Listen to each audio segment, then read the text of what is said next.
पाकिस्तान में गुर्बत के खात्मे के लिए बहुत से नए कारोबार का आगाज़ किया जा रहा है। ऐसे में रेशम साजी की जो घरेलू सनत है यहाँ के बासियों के लिए बहुत ज़्यादा फ़ायदेमंद साबित हो रही है।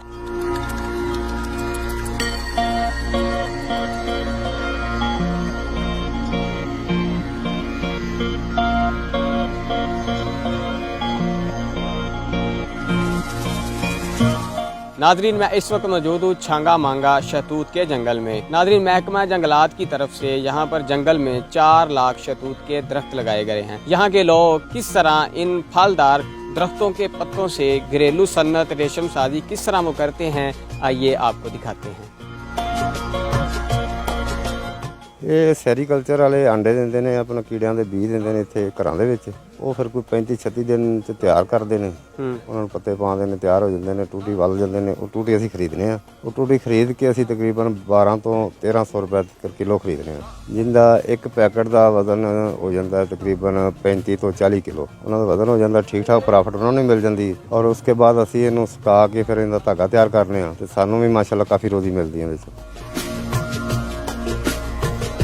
जब वो बच्चे निकल आते हैं, 4 दिन बाद बच्चे निकलते हैं, उसके बाद वो 35 दिन में ये ज़िंदगी होती है इसकी, 35 दिन में तैयार हो जाते हैं। बच्चे कितने होते हैं? इसकी शक्ल कीड़ा है? हाँ, ये बच्चा कक्की कीड़ी जैसा होता है जब अंडे से निकलता है। तो आस्ता आस्ता जब ये 35 दिन का हो जाता है, ये 3 इंच का लम्बा हो जाता है, 2-2.5 से 3 इंच हो जाता है।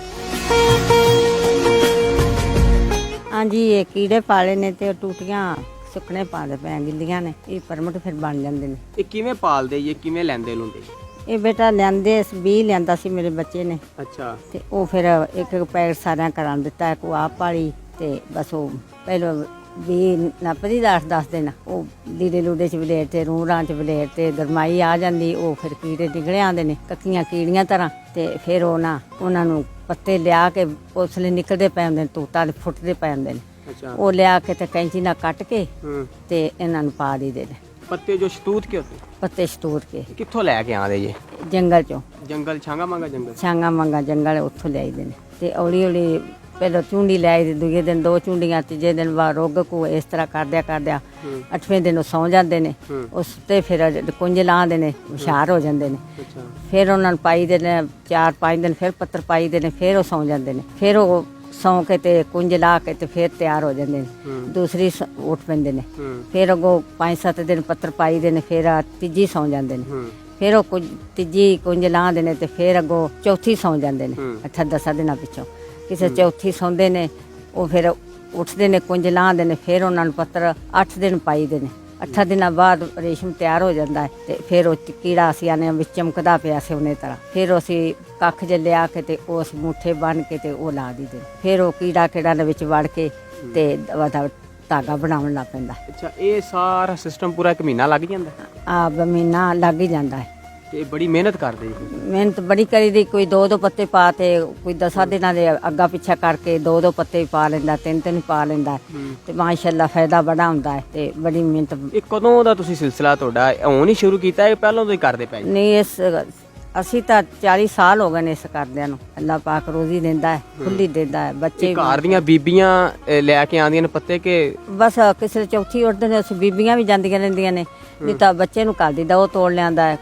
ਬੀਬੀ ਵੀ ਜਾਂਦੀ ਰਹਿੰਦੀ ਵਿੱਚ ਕੰਮ ਵੀ, ਬੰਦੇ ਕੰਮ ਲੱਗੇ ਹੁੰਦੇ ਨੇ, ਉਧਰ ਕਮਾਈ ਕਰ ਲਿਆਂਦੇ। ਫਿਰ ਕਿਸੇ ਚੌਥੀ ਉੱਠਦੇ ਨੇ, ਉਸਲੇ ਫਿਰ ਬੰਦੇ ਸਾਰੇ ਜੀ ਜਾਂਦੇ ਪੱਤਰ ਲੈ ਕੇ ਆਉਂਦੇ। ਜਾਂਦੇ ਆ ਤੇ ਜਾ ਕੇ ਤੇ ਪੱਤਰ ਤੋੜੇ ਤੇ ਕੋਈ ਰਿਸ਼ਕੇ ਤੇ ਲਿਆ, ਕੋਈ ਮੋਟਰਸਾਈਕਲ ਤੇ ਲਿਆ, ਕੋਈ ਸਾਈਕਲ ਤੇ ਲਿਆ। ਤੇ ਉਹ 12 ਵਜੇ ਕੋਈ 2 ਬੋਰੀਆਂ 3 ਤੋੜੀਆਂ ਉਹ ਲਿਆ ਤੇ ਸੱਟੇ ਜਾਂ ਪਾਏ ਚ ਕੁਤਰ ਕੇ ਪਾ ਕੇ ਪੱਤਲਾਂ ਲਾਤੀਆਂ ਕਾਨਿਆਂ ਦੇ ਉੱਤੇ, ਖਿਲਾਰ ਦਿੱਤੇ ਰੱਦੀ ਪਾ ਤੇ 10-10 ਪੱਤਲਾਂ ਕੱਢੇ ਨੇ ਇੱਕ ਕੀ ਪੱਤੇ ਦਾ ਲਾਈ ਦੀਆਂ ਨੇ ਤੇ ਉੱਤੇ ਖਿਲਾਰ ਦੀ ਨੇ ਤੇ ਉਵੇਂ ਪੱਤਰ ਪਾਈ ਜਾਏ। ਦੂਜੇ ਦਿਨ ਤੀਜੇ ਦਿਨ ਉਹਨਾਂ ਦੀ ਸਫਾਈ ਕਰ ਦੀ।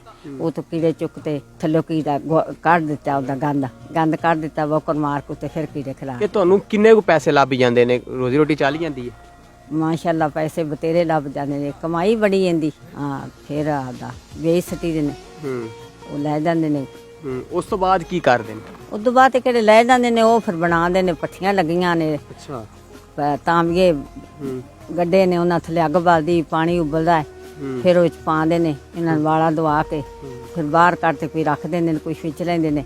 ਉਹ ਫਿਰ 10-12 ਟੂਟੀਆਂ ਦਾ ਰੇਸ਼ਮ ਕਿਹੜਾ ਬਣਦਾ ਬਰੀਕ, ਉਹ ਸੱਦੀਆਂ ਬਣਦੀਆਂ ਨੇ, ਕਿਹੜੇ ਪਠਾਨ ਬਣਦੇ ਨੇ। ਤੇ ਇਹ ਕੱਪੜੇ ਵੀ ਕਹਿੰਦੇ ਨੇ ਬੰਦ, ਇਹ ਕੱਪੜੇ ਸਾੜੀਆਂ ਬਣਦੀਆਂ ਨੇ। अच्छा, फिर लोग कमीज़ा भी बना देने, ते बना के ते लोग तो पहनते हैं कमीज़ें। नाज़रीन, ये सारी मेहनत ये सारे करते हैं, फिर जाके वो एक शख्स वो कमीज़ पहनता है, वो साड़ी कोई पहनता है, कोई क्या कर रहा है। कोई मसदी बनांदा है ते बड़ा उत्ते बूटे पा के। ਅੱਗੇ ਵੀ ਤੁਸੀਂ ਇਹ ਕਰੋ, ਅੱਗੇ ਵੀ ਆਉਣ ਵਾਲੇ ਸਾਲਾਂ 'ਚ ਵੀ ਇਹ ਕਰੋਗੇ ਕੰਮ। ਇਹ ਬੜੀ ਮਿਹਨਤ ਵਾਲਾ ਕੰਮ ਹੈ ਨਾ। इंशाल्लाह किन्ना जिंदगी ਤੁਸੀਂ दी ਕਿੰਨੀ ਮਿਹਨਤ ਕਰਦੇ, ਇਹਦਾ ਹਕੂਮਤ ਜਾਂ ਇਹਦਾ ਮੁਆਵਜ਼ਾ ਮਿਲਦਾ ਹੈ ਨਾ ਤੁਹਾਨੂੰ? मिलदा है, इंशाल्लाह मिलदा है। ਅੱਗੇ ਵੀ ਕਰੋਗੇ? ਅੱਗੇ ਵੀ ਕਰਾਂਦੇ, ਆ ਵੀ ਕਰਦੇ ਨੇ। ਜੇ ਆਪ ਖਤਮ ਹੋ ਗਏ, ਅੱਗੋਂ ਬੱਚੇ ਕਰਨ ਦੇ, ਬੱਚਿਆਂ ਦਾ ਕਿਵੇਂ ਕਿਵੇਂ ਵਧਣ ਦੇ ਕੀਤੀ ਜਾਂਦੇ। नाज़रीन, ये कह रहे हैं कि हमारा ये नस्ल से ही काम चलता आ रहा है, पिछले 50 साल से कर रहे हैं। इनके वालिदैन भी करते रहे हैं, अब इनकी टर्न आगे, इनके बाद इनके बच्चे भी करेंगे। यानी कि इनके कहने का मतलब है कि हमें इसकी प्रॉफिट बहुत ज़्यादा मिलती है, हम हर साल ही करते हैं और आगे भी करते रहेंगे।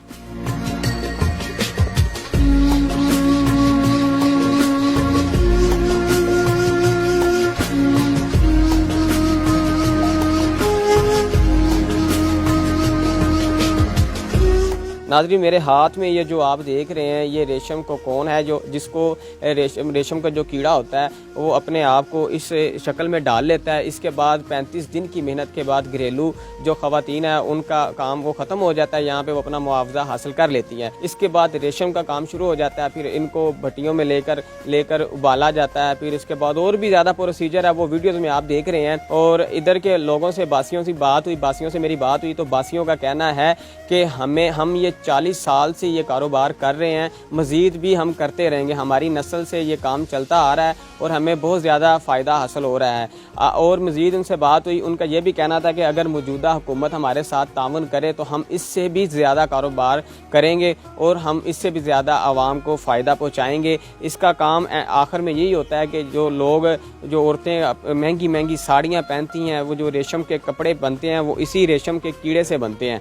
और करंडी बनती है, ख़ास तौर पर जो करंडी मशहूर है वो इसी रेशम से ही। इतनी मेहनत करती हैं यहाँ की औरतें। मेहनत करने के बाद फिर एक औरत वो अच्छे किस्म का कपड़ा खरीद कर, बनारसी कपड़ा खरीद कर पहनती हैं। मज़ीद ऐसी वीडियोज़ के लिए उमर रिजवी आपकी खिदमत में आता रहेगा। उतनी देर तक उमर रिजवी को न्यूज़ अलर्ट के प्लेटफॉर्म से दीजिएगा इजाज़त। वस्सलाम वरहमतुल्लाह।